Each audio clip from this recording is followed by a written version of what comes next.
Catherine didn't just take time off for health reasons or a simple recovery, she was fighting for her life. And the fact that the palace tried to pass it off as a minor issue or a temporary leave is honestly insulting. Because the truth, it's far darker, far scarier, and way more heartbreaking than the royal family wants us to know. Everyone remembers her glowing appearance at Trooping the Color, radiant, poised, every bit the princess we've come to admire. But here's the cold reality. That smile was hiding something unthinkable. Just a year ago, Catherine was undergoing grueling chemotherapy, not because of some sudden scare, but after a serious surgery uncovered what no one had seen coming: cancer. Yes, cancer. And that surgery? It wasn't just routine. It wasn't something they saw coming. Before the diagnosis, there had been signs, terrifying signs.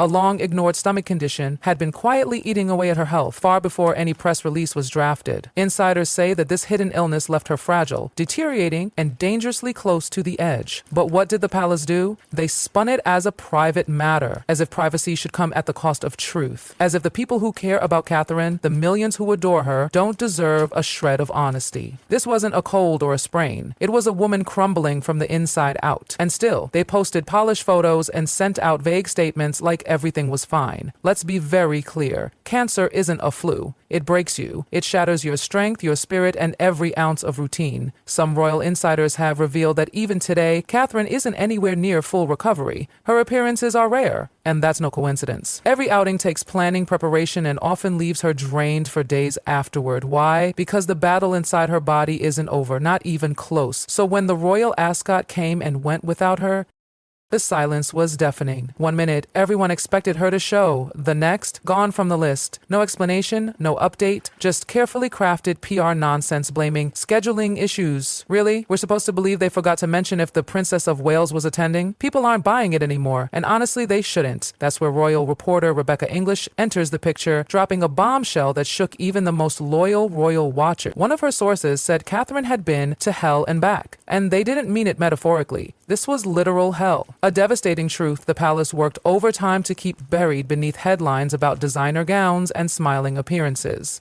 It's not just about Catherine's health anymore. It's about the entire royal machine that refuses to be honest when it matters most. Let's rewind to last year. Remember when Prince William suddenly canceled his appearance at the memorial for the King of Greece?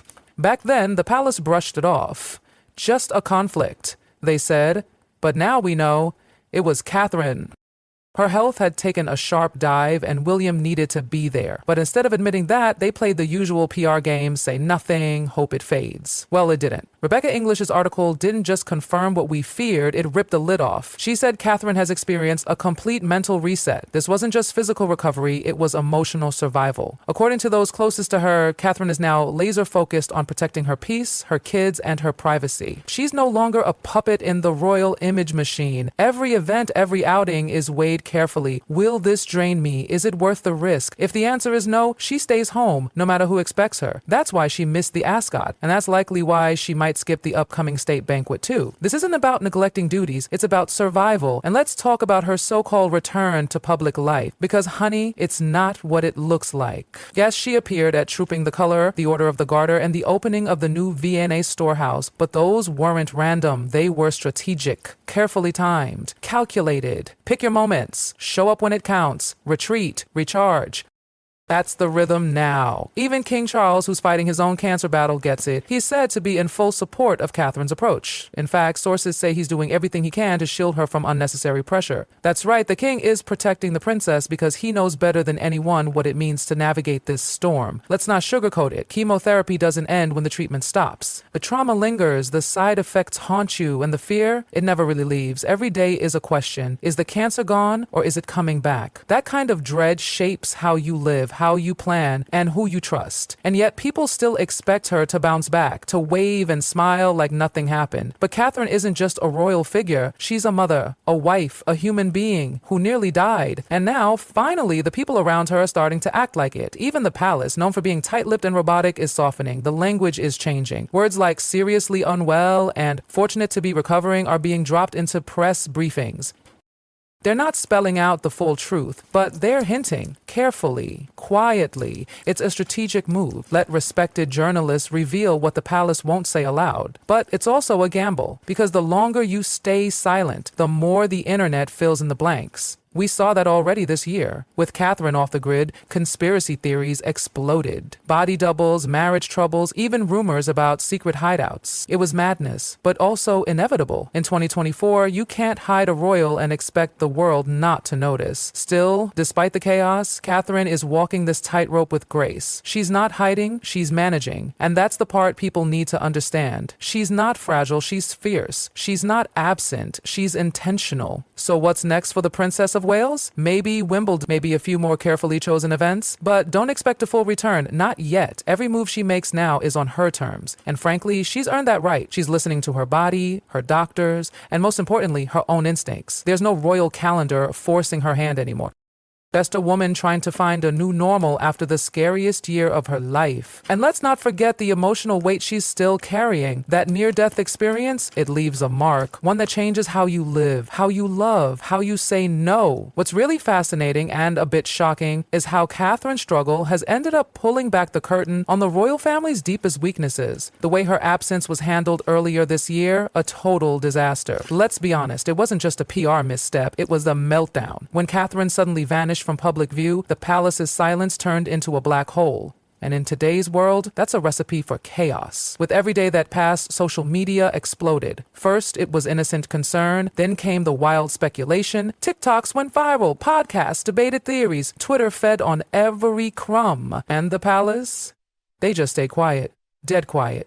No wonder it all spiraled. All they had to do was be honest, not spill personal medical details, but just acknowledge what everyone already sensed. That Catherine was unwell, that something serious was going on. But instead, they gave us doctored photos and clumsy PR spin.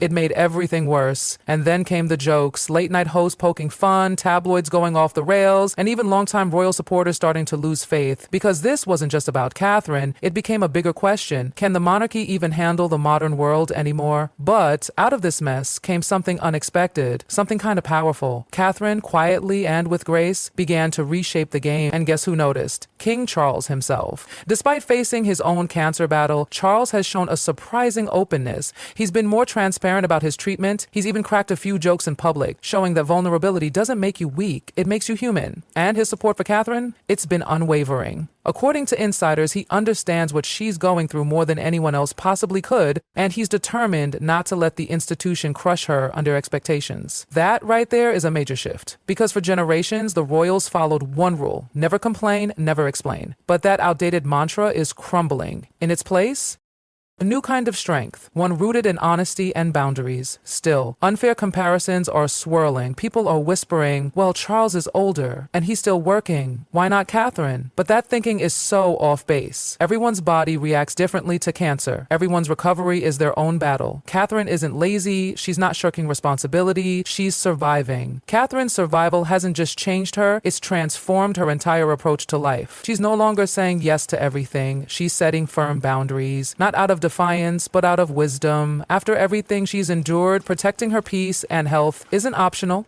it's essential. Insiders say she's a different woman now. Stronger, quieter, sharper. She still deeply cares about her causes, like early childhood and family welfare, but she's doing the work differently, behind the scenes, at her pace, with purpose. And honestly, that's exactly what the monarchy needs. Because what the world craves in a princess isn't perfection, it's authenticity. And Catherine is giving us just that. She's not just surviving, she's leading. Not with pomp and fanfare, but with honesty and heart. People are no longer just concerned about her, they're fiercely protective. They're admiring her for healing, not just for appearing.